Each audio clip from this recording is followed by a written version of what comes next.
My name is Victor Reece. I'm Tsimshian First Nation from Hartley Bay.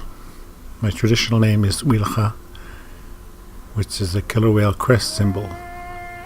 I currently live on Pender Island in the Gulf Islands, but I grew up in Hartley Bay till age 15.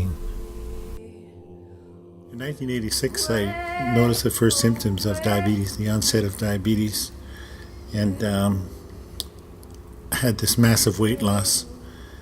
And the other symptoms were that I couldn't get enough drink. I was thirsty all the time. And as a result, I was going to the bathroom day and night. It was so I've been a diabetic for 24 years. My grandmother Edith McDougall from Hazelton eventually died from the complications of diabetes, and also as a result lost her leg.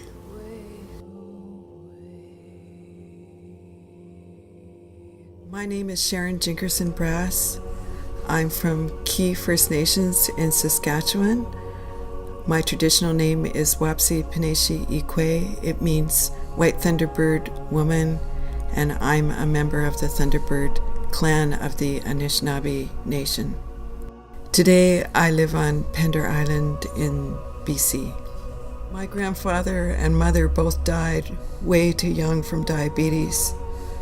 For this reason, I'm at risk for the disease, but I've not developed diabetes so far. I know I eat too much, and I love foods that are bad for my metabolism, like breads and sweets.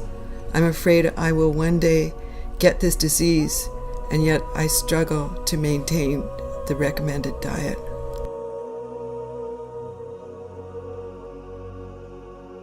Diabetes is such an insidious disease.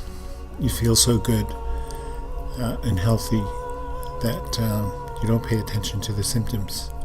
My mother was also diagnosed with diabetes, but she didn't take care of herself, and eventually succumbed to the onset of the disease, and how it ravaged the rest of the organs in her body. And she didn't follow a good diet.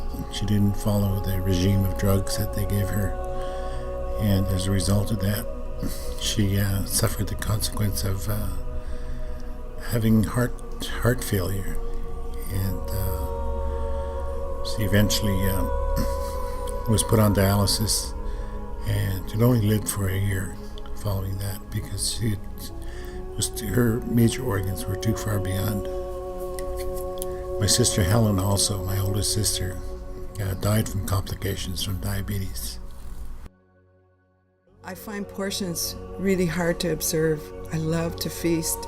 It feels good, and I also know my hunger stems from being starved when I was little and in foster care. Some of the challenges are eating on the road. Restaurants have a high salt, high fat foods. The other thing is the expense of quality natural foods. Organic products, fish, and wildlife are exorbitant in price or inaccessible. I hope and pray that all our people find a path towards wellness. The worst thing that has happened to our health is processed foods. It is poison for all people, but especially harmful to Indigenous folks. I pray we can replenish our traditional foods and also learn to cook the old way. Cooking using fat is a big issue, and also community support. We need to make an effort to provide healthy foods, education, and emotional support for everyone, but especially those of us who already have diabetes.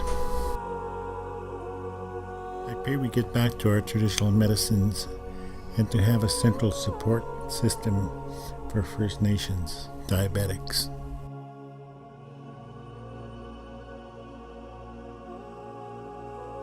I don't want to pray just for a cure. I want the whole meal deal. I'm praying for a holistic, better balanced, healthy life for all people on this earth. I look forward to the day when we have some unity in the health aspects of our lives as First Nations people. And by unity, I mean that we all know and we all are able to educate one another and give each other support so that the generations that are to come will have a chance. And I know that through the efforts of our medicine peoples, we can succeed in at least curbing the numbers that seem to be growing by the day. How?